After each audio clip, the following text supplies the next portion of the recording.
wrestlers switching sides is a good thing. If you don't agree, let's fight. For goodness sake, put your hands down. We're not even in the same room. But look at a Cody Rhodes, look at a Bryan Danielson, look at an Adam Copeland, or look at an Ethan Page. Each of these felt in their tum-tums. If I go to the other brand right now, I can probably have a little bit of a reset. That's exactly what happened. So I'm not saying it's a good thing, I'm not saying a bad thing, I'm saying sometimes it's just a cool thing. And we as fans should always enjoy the madness. So I am Simon Miller, the bald idiot. And here are people that could probably do this right now, if they want to. Bayley. So that's WWE to AEW, unless, finally, WWE say, oh, hello, Bayley. We are going to treat you like a massive star. Because people forget how much Bayley has actually done for women's wrestling in general, or they just choose to forget it. I mean, go through some of her all-time banger classic matches. They are super flipping good. And sure, yes, a lot of this has been spawned from the interview that Bayley did with Chris Van Vliet, where she kind of acted like she was a little bit frustrated or a little bit down. But at the same time, she's a very smart worker, so she may be pulling the wool over her eyes. We have to wait and see. Either way, though, Bayley going to AEW would do massive numbers because people would be so intrigued. I mean, not only could you go straight into the Mercedes-Moné feud, which would feed generations, but you've got Willow Nightingale, Chris Statlander, Toni Storm, Thunder Rosa, Julia Hart, Harley Cameron. You could do this all day. So once again, yes, when I break it all down, I am just a fan, so I want to see dream fights. And right now, given the legacy that Bayley has left, her going to All Elite Wrestling would open up the door for a ton of these. Dare I say it would be forbidden. And listen, deep down in my Tootsie Toes, I don't think this is going to happen, but that's what I would have said about Cody Rhodes too. We never say never. And Shinsuke Nakamura. People like to say that Shinsuke Nakamura is cooked. Okay, maybe he is, but let's also remember for years over in New Japan, he basically killed himself for our entertainment. So if he wants a little bit of downtime, even for a decade, good for that guy. Now, it's fair to say that whatever he was meant to be doing in WWE does feel like it's ran its course. And if you go back to that US title feud at the end of 2024, well, I still don't really understand it. Now, as always, it depends what Shinsuke Nakamura himself wants to do.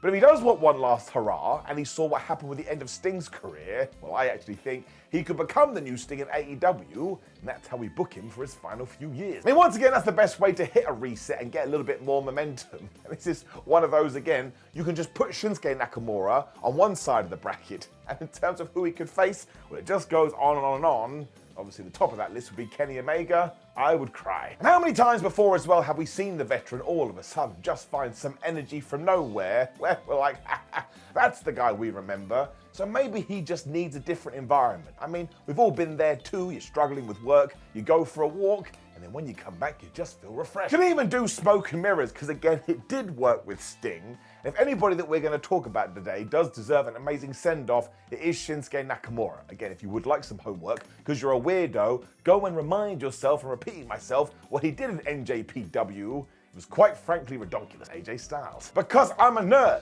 Okay? I'm sorry. Now it just feels like this is the right time to remind you that anybody I am talking about this list should make choices depending on what makes them feel happy.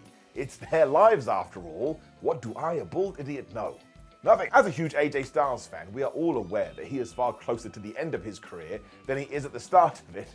So if he did go to AEW tomorrow, you could actually see all of these matches. Styles versus Omega. Styles versus Swerve. Styles versus Hangman Adam Page. Styles versus Will Ospreay. Styles versus Claudio. Styles versus Hobbs. Styles versus Darby Allin. Styles versus either one of the Young Bucks. You get like 6 years out of that. I mean, maybe I'm exaggerating, but it'll be a long old time. It's not even a bad thing if AJ Styles does stay in WWE, but the absolute best thing about that is that if he does choose to do that, he's completed it. Like, he's quite literally, basically, done every single thing you could possibly hope to do, including being a multiple-time WWE champion. And there was a period where people didn't even think AJ could get into WWE. Boy, how did he prove them wrong? And of course, if he doesn't do this shift, there's always going to be new guys he can work in WWE. This ties into what I just said. I'm dreaming here, man. I'm basically on Reddit.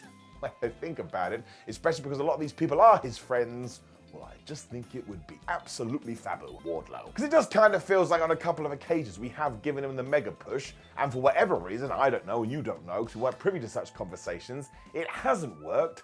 So if we tried a third time, and I think Wardlow has the talent to make it. But given that we do have a list here talking about WWE guys going to AEW and vice versa, Wardlow all of a sudden turning up in NXT just makes sense to my brain. I don't even know why. I mean, maybe just tie back into this idea of all of a sudden everything being more interesting. I mean, take a feud with Over Femi. There's something in that. I also don't think it would be a slight on the man if he did go to NXT first, because it does actually make all the sense in the world. Not only do you introduce yourself to the WWE audience, but it also means when you finally go to Raw or SmackDown, these same people now do know who you are, so you get a bigger reaction. I also assume down in NXT he'd have more time to work on his character and get involved in crazy stories, because let's face it, Shawn Michaels loved doing those.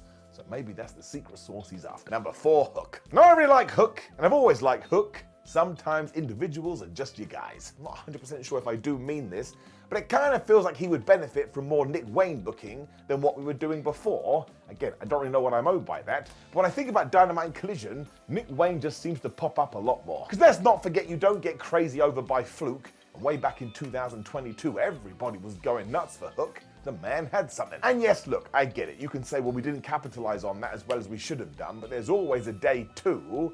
Although at the same time, maybe him arriving in NXT would go back to all the things we have been saying. Brand new character, brand new story, and a lot of OTT madness. Because at the moment he does play the silent assassin, which he does do very well. But if you could tap into something else, well, you never know, man. There's always extra strings you can add to your bow. It also would mean he would have to come out of his comfort zone, but it could also be the wrong thing. That's the point, you don't know. He is Taz's son, though, and we saw what happened to Brian Pillman Jr. when he went under the learning tree of HBK. So I think this one, to me, would be more of an intrigue point of view, like what is going to happen. I'm also pumped for him to stay in AEW. He is so damn young, we don't have to rush. Number 3, Tom Pestock. Or the former Baron Corbin, or the current Bishop Dyer.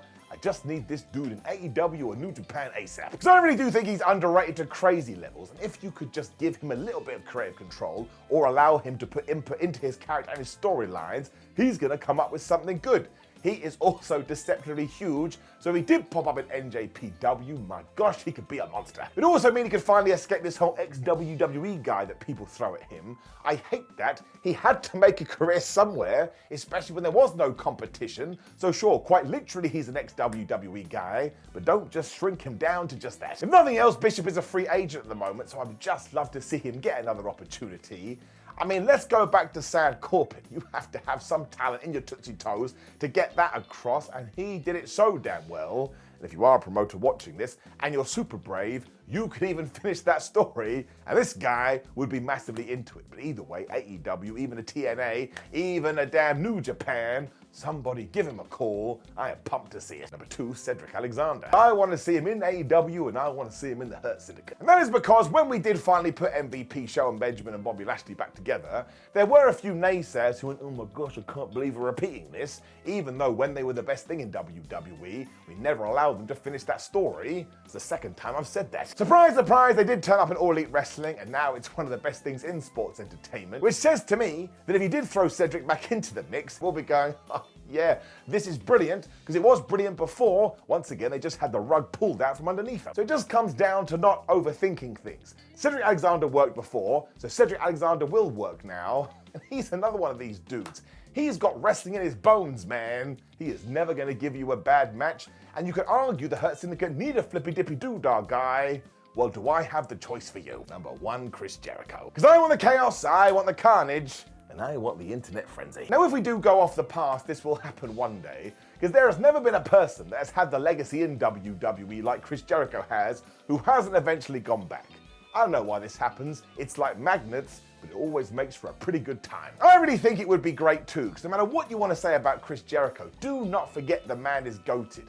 Once again, go through his 20 years in WWE and remind yourself what he did do. And without him, who the flub knows where AEW would be today? He was a massive name, so him being there from day one, well, of course it helped. It's simple mathematics. It also means that he's given back to wrestling in the best possible way. And if you want to reduce it down to the most simple thing, him going back to WWE would just be a massive novelty. Could even do Sting in reverse, where all of a sudden he gets booked like that on a Raw or SmackDown, leading up to big matches at WrestleMania. It's just smoke and mirrors, man, and having a little bit of fun. If you're smart with it and you plan it out, you can do it with anyone. He'd also have a bunch of young talent he could work with. It would be surreal. And listen, there are a bunch of crazy folk now who yell things at Chris Jericho, so at least he would have them off his back. It would also create headlines. That's my favorite thing in 2025. I just want to wake up and see news that makes me go, oh my gosh, so I can run on the internet and talk about it.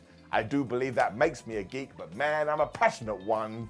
And listen, I think within the next 2 to 3 years, this is going to go down. He will be put in the Hall of Fame. So strap yourself in and feel the G's. Now there's going to be a bunch more people that could make this jump, so make sure you let me know in the comments below. And remember, this is meant to be a positive thing. We're meant to be focusing on the wrestlers here and ensure they get utilized at the highest of levels of all time. Otherwise, please do like the video, share the video, and subscribe. Click the video on the screen, which is me talking to you more about WWE and AEW. But also, have a terrific day. That's what life is all about. See you soon.